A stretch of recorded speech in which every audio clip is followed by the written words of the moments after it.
and among NATO allies, with Slovakia's new elected leader expressing doubt over continuing his nation's support. There are many questions left unanswered. VOA's Anita Powell reports from the White House.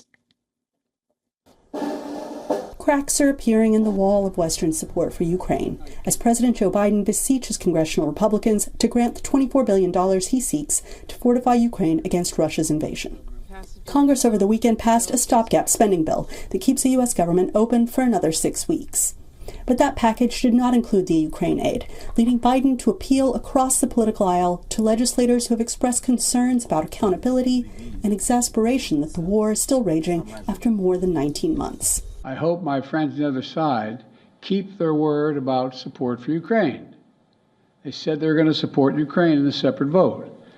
We cannot, under any circumstance, allow American support for Ukraine to be interrupted. White House Press Secretary Karine Jean-Pierre told VOA that the administration remains determined amid this domestic pressure and concerns from the newly elected leader of NATO member Slovakia, who campaigned that he would not send a single bullet to Ukraine from the state stocks. NATO alliance, it's the strongest that it's ever been because of what this president's leadership has been. We're going to continue to certainly have those conversations with our partners and allies. But look, and I said this earlier, it does not help. It does not help what we see House Republicans doing. Ukrainian President Volodymyr Zelensky, hosting European foreign ministers in Kyiv on Monday, said unity is crucial. Our victory explicitly depends on our cooperation. The more powerful and principled steps we take together, the sooner this war will end fairly, with the restoration of our territorial integrity and a reliable guarantee of peace for the whole of Europe. And from Moscow, President Vladimir Putin's spokesman appeared to take a dig at the situation, saying Moscow sees tiredness among Western supporters. To which Jean-Pierre replied, "And if Putin thinks he can outlast us, he's wrong. He's wrong." And so we will have another package of aid for Ukraine soon to signal our continued support for the brave people of Ukraine. And so that's our message. If he thinks he can outlast us, that is Mr. Putin, we believe he's wrong. But military experts acknowledge that Zelensky's counteroffensive, which aimed to bite off chunks of Russian-held territory, has been slower than hoped. The results have been disappointing, and a number of people are asking the question, how does this end? What is Ukraine's theory of victory? I think President Zelensky is going to have to articulate that in the next couple of months in order to rally his supporters. But the Ukrainian people remain determined. Over the weekend, the besieged capital held its first full marathon since the start of the invasion. 5,000 participants, many of them service members, some of them amputees, ran the 42-kilometer course to raise money for the nation's defense, step by painful step. Anita Powell, VOA News, the White House. All right, we are now being joined by VOA's Jessica Stone from the White House. Hi, Jessica. Good to see you. Well, it seems like at this point, Kevin McCarthy, we know, was voted out of office as Speaker of the House by his own party earlier this week. And we're learning just this morning that former President Donald Trump endorsed Jim Jordan as the next Speaker. Who else is running? And how does all of this fit in the bigger picture of keeping the government running ultimately? That's right. There's now two candidates in the House Speaker race, Jim Jordan, whom you mentioned, and Steve Scalise, McCarthy's former deputy, who's also diagnosed with blood cancer.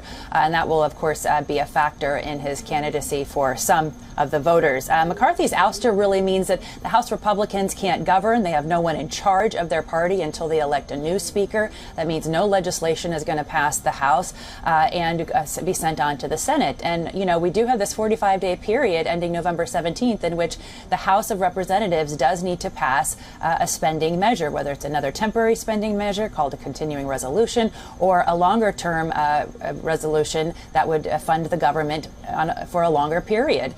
And they really can't get to that unless they get a House Speaker. So we don't yet know whether there's going to be, it does not appear, we're here on Friday at this hour, despite Trump's endorsement, that there's any vote for the House speakership. And remember, Kevin McCarthy, it took several rounds, close to a dozen rounds of voting just to get him elected. And political analysts also say that, you know, the margin for these incoming candidates is going to be much narrower than it was for Kevin McCarthy. He lost his role as Speaker earlier this week in large part because he worked with Democrats to cross the aisle over the weekend to pass a temporary spending measure. What are the guardrails, political analysts say, then for an incoming Speaker who has potentially even less room to negotiate with these Republican hardliners? Susan? Yeah, and we're also learning that some Republicans want to see the motion to vacate just out the window before they even go on the floor to vote. On another note, you've been reporting on U.S. negotiations with the Pacific Island nations, which is in a lot of ways considered the cornerstone of Washington's Indo-Pacific strategy. How does this budget battle impact them? Yeah, the continuing resolution process is now a part of the negotiation, essentially. These are three small Pacific islands, Micronesia, Palau, and the Marshall Islands. They are supposed to get American economic assistance in exchange for giving exclusive defense rights to the United States for a large swath of the open ocean in the Pacific Ocean. They're called the cornerstone of the Indo-Pacific strategy by military analysts and military officials. There are still differences over some of the agreements between the Marshall Islands and Washington. That has resulted in no congressional passage of a 20-year funding gap bill for them. And what's more, the continuing resolution only funds Micronesia. It doesn't send any temporary spending to Palau, which has military installations on it by the U.S. government, and a radar display that is supposed to be built in the next couple of years that is fundamental to the Indo-Pacific strategy. And there's also no funding going to the Marshall Islands until and unless there's a completed agreement with the U.S. government and then passage by Congress. So we're still a long way off. There's a lot at stake, and defense officials are pretty concerned at this hour. All right. Well, thank you so much for that, Jessica. Just stay with us. Let's talk about the presidential elections in just a minute. Donald Trump is fighting a $250 million civil lawsuit that claims that the former president provided false information regarding the value of his real estate empire. New York Attorney General Letitia James filed that lawsuit against the former president, his two adult sons, and his company. Aaron Ron reports from New York City. Former President Donald Trump is back in the New York Supreme Court building, this time trying to safeguard his extensive real estate portfolio from falling into the possession of the state of New York. In the $250 million civil fraud trial, the former president is accused of overstating his net worth by billions of dollars to secure more favorable terms and agreements from banks, investors, and business partners. Donald Trump and the other defendants have committed persistent and repeated fraud. My message is simple. No matter how powerful you are, no matter how much money you think you may have, no one is above the law. The lawsuit centers around several properties that are allegedly overvalued. In one example, Trump valued his 40 Wall Street property at more than $735 million, while the official appraisal was $550 million, a difference of almost $200 million. In another case, Trump valued his Mar-a-Lago property at $739 million, a figure the New York Attorney General says is more than 10 times over a reasonable estimate of its worth.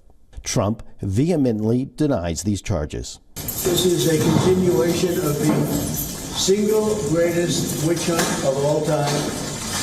The banks got back their money. Again, there was never a default. There was never a problem. Everything was perfect. There was no crime. The crime is against me because we have a corrupt district attorney. Nima Rahmani is a former federal prosecutor. Prosecution is going to rebut Trump in two ways.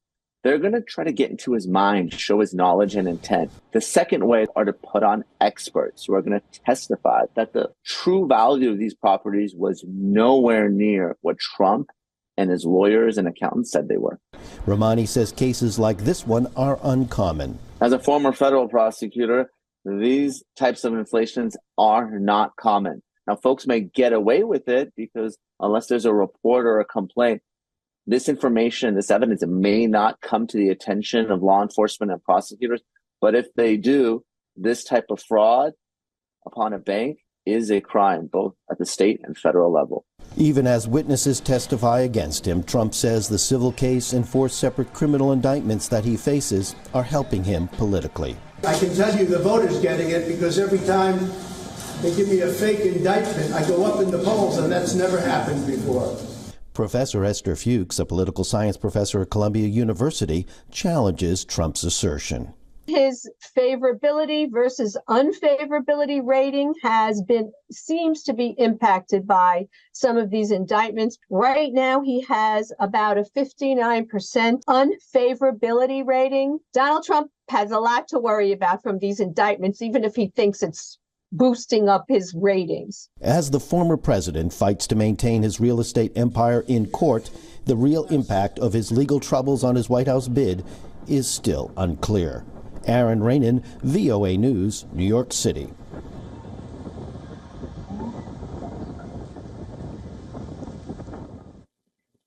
VOA's Jessica Stone is still joining us from the White House. Jessica, turning to the Republican presidential campaign, we just passed the fundraising deadline for the candidates, and former President Donald Trump continues to hold the lead. What are the numbers here? Yeah, his campaign reporting $45.5 million raised in the past 3 months. His closest competitor, Florida Governor Ron DeSantis, reporting just $15 million in the same time period. Now, his campaign is in the middle of a reboot. They're sending a third of their staff to Iowa for that reboot. And it just shows that these 4 indictments against President Trump are not slowing him down on the fundraising side. In fact, his campaign says he's raised $3 million alone just by putting his mugshot from that Atlanta courtroom on literally on coffee mugs and on T-shirts.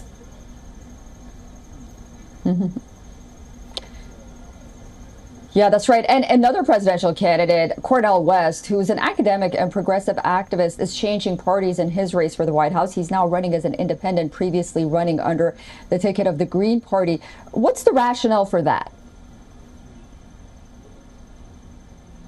It's not completely clear what the rationale is. As you said, he had initiated with the People's Party, then moved to the Green Party, now to the Independence Party. And part of the problem with the Green Party is that he would have to win the nomination there. But the advantage is that he would be on 17 states' ballots immediately. With running as an independent, he has to individually get on those ballots himself. That said, if he does so, he's not going to have to win the nomination. He has decided to run as an independent.